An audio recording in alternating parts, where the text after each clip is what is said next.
I think the most energetic, positive period I lived through was when the Soviet Union fell apart and the Warsaw Pact disappeared.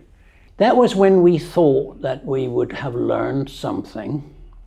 That was when we thought that now there could be peace because there would not be two blocs fighting each other, but there would be a possibility when NATO disappeared too, because the Warsaw Pact had disappeared, that we could begin to talk East-West in Europe without arsenals of weapons. It was also the time when, thanks to peace movement activity and peace researchers and historians in various popular movements, had walked the streets of Europe and fought against the middle-range nuclear missiles, the SS-20, the Pershing IIs, etc. And we got rid of them. These are the ones, similar weapons, that the United States has now forced Germany to accept on its territory. 40 years later, that's where we are. And you know, that was in the period in which every important Western leader went over to Gorbachev in Moscow, the last president of the Soviet Union, and promised him that the West would not take advantage of the weakness and the falling apart of the Soviet Union. We will not expand NATO 1 inch.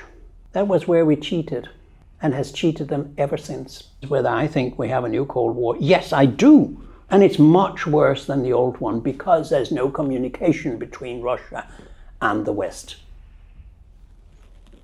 Totally. Russia is cancelled.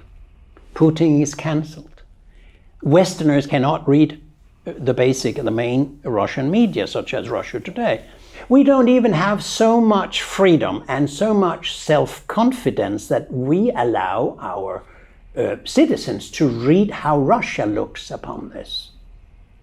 And by the way, it's a violation of human rights. We are preventing that human right in the Western world that says that we are champions of human rights. So the long story short here is, we ran into a new Cold War thanks to NATO's expansion against the promises NATO leaders themselves gave. And if you cheat somebody for 30 years, that somebody is going to react at some point. My dear friends, if the United States had been situated where Russia is situated today, it would have stopped it long ago and thrown out NATO or a Russian alliance next to its border.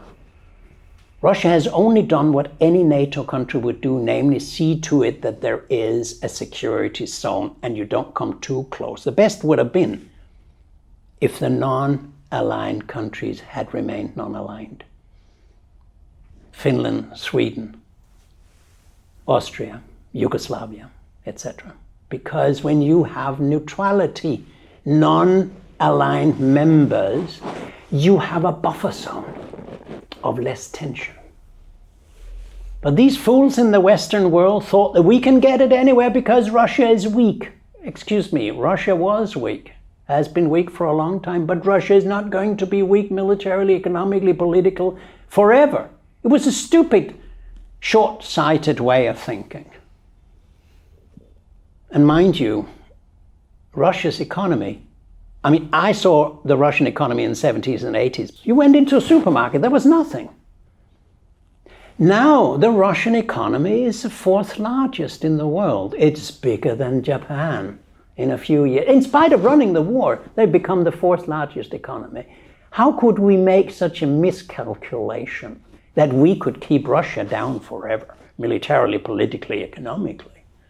I think we've done some enormous immoral, political, intellectual blunders in the Western world under the leadership of NATO and NATO's leader, the United States. And the European Union, unfortunately, has not been able to become an alternative to that aggressive policy and that expansionist policy. You accuse Russia of doing what we do ourselves much worse. You say Russia is an expansionist, revisionist, imperialist power. Putin wants to conquer all of Europe. What is it we have done? We have conquered all of Eastern Europe up to the border of Russia. And now NATO is fighting in Russia. So we're blaming him for trying to do, in a small scale, what the Western world has been doing for 300 years around the world. Conquering, occupying, bombing, regime changes, etc. That we are now in a situation that proves that we have learned absolutely nothing from the Second World War and the Cold War.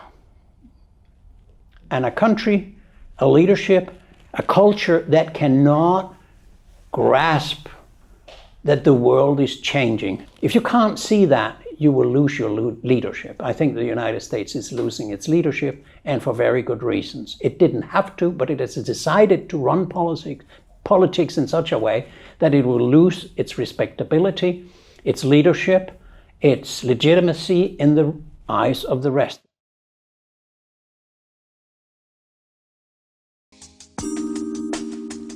姐妹们总烦恼脸上细纹、干燥与暗沉，现在起跟我一起放心交给 KS Royal Face 皇家颜值逆时奇迹系列。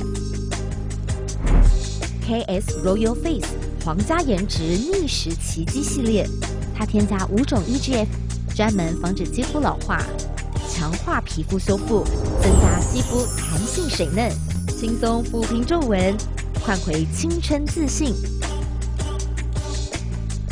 KS Royal Face 皇家颜值逆时奇迹，护肤露、全效精华、精华霜，即刻启动冻龄密码。